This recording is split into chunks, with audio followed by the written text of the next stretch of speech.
Sometimes fires announce themselves. They wake entire neighborhoods. They leave behind wreckage and witnesses. This one didn't. On a summer night in 1951, a woman sat down in her living room in St. Petersburg, Florida. By morning, she was almost entirely gone. Not burned, not charred. Gone. What makes this case disturbing to me isn't just the outcome, it's the calm. There's no chaos attached to it, no struggle recorded, no moment where the event announces itself as dangerous. It unfolds quietly.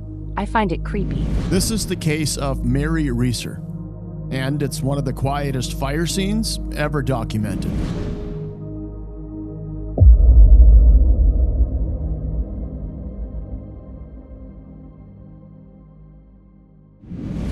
On the morning of July 2nd, Mary Reeser's landlady arrived to deliver a telegram. She knocked. No answer. She knocked again. Still nothing. Then she touched the door. It was warm. That detail alone would have raised alarms for anyone familiar with fire scenes.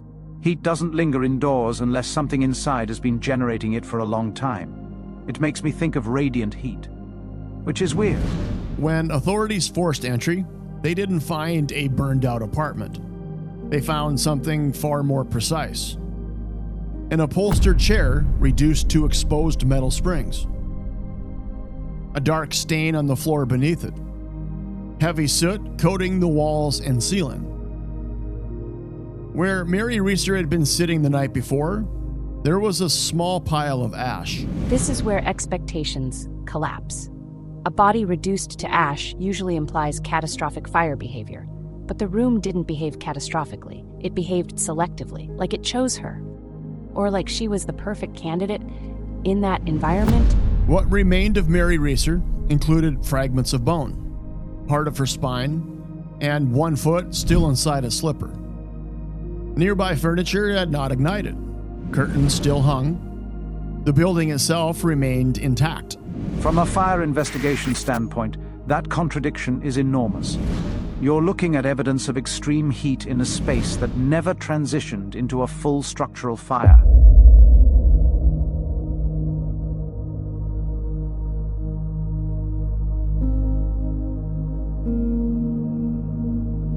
Mary Reeser was 67 years old, a widow, private, routine-orientated. She lived alone and valued her independence. On the evening of July 1st, family members visited her. Accounts vary, but they agree on one thing. Mary was sitting in her living room, in her upholstered chair, smoking. This removes mystery from the setup. There's no strange behavior here, no warning signs, no emotional distress, just routine. We all do it. Maybe not the smoking part as much anymore, but the wind-down routine is very natural. Family members also said Mary sometimes took medication to help her sleep. Seconal is frequently mentioned. There was no argument, no sense of danger. She planned to rest. And that combination, fatigue, medication, and open flame, is one of the most well-documented risk clusters in residential fire deaths. It's mundane, which is exactly why people resist it as an explanation.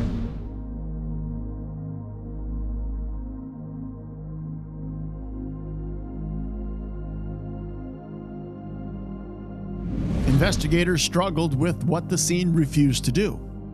There was no evidence of flame spread, no burned path across the room, no structural collapse. Yet Mary Reeser's body had been almost completely consumed. Fire investigators are trained to read rooms like timelines, and this timeline didn't move the way fire usually does. It lingered. Soot was thickest near the ceiling, thinner below. That soot pattern tells us the fire wasn't explosive. It was smoldering, burning slowly, producing smoke for an extended period. Smoldering fires are deceptive. They don't announce themselves and they don't demand attention. And they incapacitate people quietly. Smoke inhalation doesn't give you a dramatic moment. It gives you confusion, weakness, unconsciousness. No neighbors reported screams. No one smelled smoke. That silence doesn't imply something paranormal. It implies timing.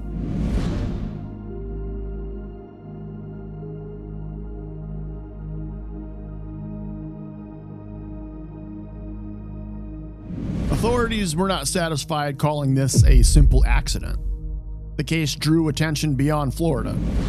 Evidence was sent to the FBI. The Bureau wasn't looking for folklore.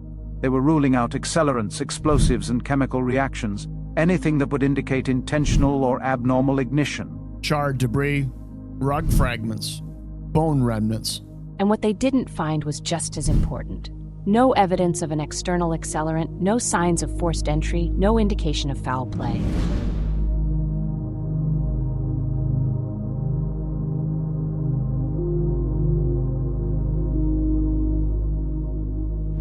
The explanation investigators return to feels almost insulting in its simplicity: the Wick effect. To put it plainly, the human body contains fat. Fat is fuel, but fat doesn't burn efficiently on its own. It needs a delivery system, and that system is clothing. If clothing ignites and the person can't respond, body fat melts and soaks into fabric. That fabric becomes a wick, like a candle. Body as wax, clothing as wick, chair as insulation. The fire burns slowly, steadily, and locally, sometimes for hours. This explains the heat, the limited damage, the intact surroundings. One investigator reportedly said the fire behaved politely. That's a horrifying sentence, because polite fire is invisible fire.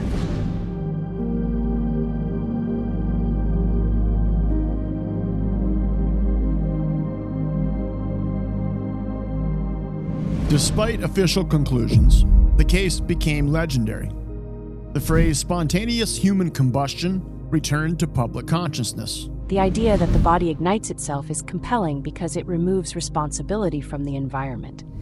It turns accident into anomaly. But modern fire science doesn't support internal ignition. What it supports is repetition. Other cases follow the same structure. Elderly individuals, alone, smoking, upholstered furniture, long burn windows, limited room damage. Different decades, same physics. Yep, patterns are almost always the enemy of mystery.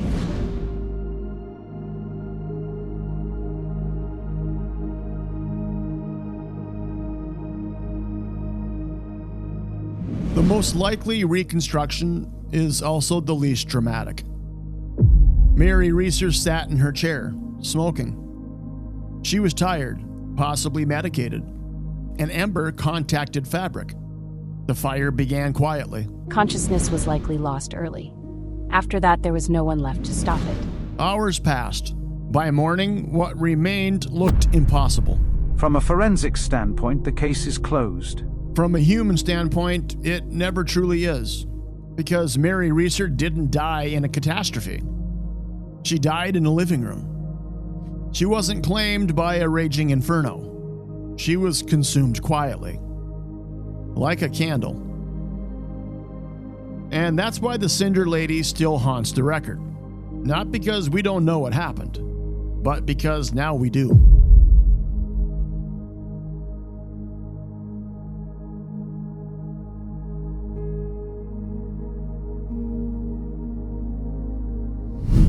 If Mary Reeser had died in a house fire, this case wouldn't exist. If the room had burned completely, no one would still be talking about her. And we're only talking about her because the fire stopped.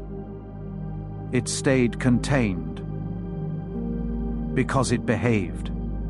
Some of the most devastating events don't announce themselves at all. They just continue. Thanks for hanging out with the crew today and making it to the final credits. If you're still looking to support us, they say hitting the like button helps get the word out. But they also tell us to say that, so I'm not even really sure.